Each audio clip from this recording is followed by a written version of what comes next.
Hi, I am Dr. Kuldeep, working as a pulmonologist in CK Birla Hospital. I shall be speaking on normal respiratory problems which are daily we are encountering in our OPDs.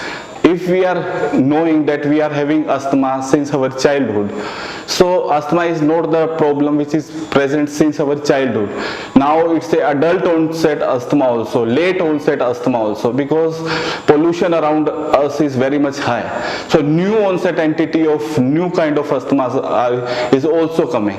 So to deal with it seriously, to make it treat seriously, we have to visit a doctor, because asthma is a problem that need awareness. What is the diagnostic modality of diagnosis? How can we diagnose the asthma? Which all investigation? Only one: pulmonary function test.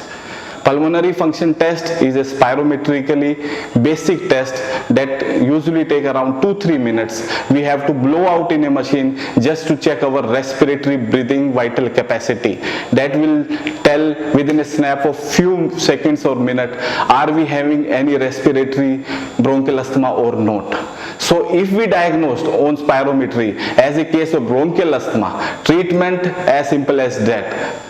According to GINA protocol guidelines, if we diagnosed as a case of asthma, first and foremost treatment of asthma is our inhalers. Inhalers will be, patients are asking us, inhalers for how long? Initially it is not for lifetime. Inhalers are for the time being, for few months or years.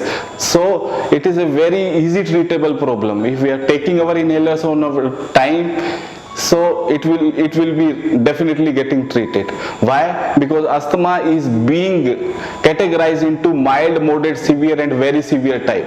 If we are coming in a very severe kind of variety or problem and visiting at severe variety to a doctor, so definitely it is going to take time. So condition and treatment for severe asthma will require few months to a year, and if we are having mild to moderate kind of illness, it can be treated very soon, because awareness of this problem is very much important.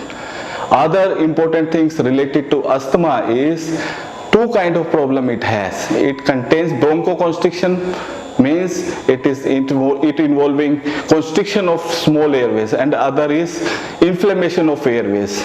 So both should be treated simultaneously so that you won't be having this symptom repeatedly. So this all fact related to asthma was very important for awareness. And rest all things related to asthma is we have to keep our hygiene related to respiratory health, like we have to take adequate amount of diet, we have to do limited moderate, mild to moderate kind of exercise that are primarily related to lungs, like deep breathing exercise and all that stuff. Third and foremost is smoking is very injurious. Everybody knows dusty environment along with smoke leading to additive effect of more hazardous respiratory health. So we have to prevent that. So subsequently we won't be having any respiratory issues in our future if we are taking these kind of precautions. And already if we are having asthma, we will be having much control on that. Thank you for patience hearing. Thank you very much.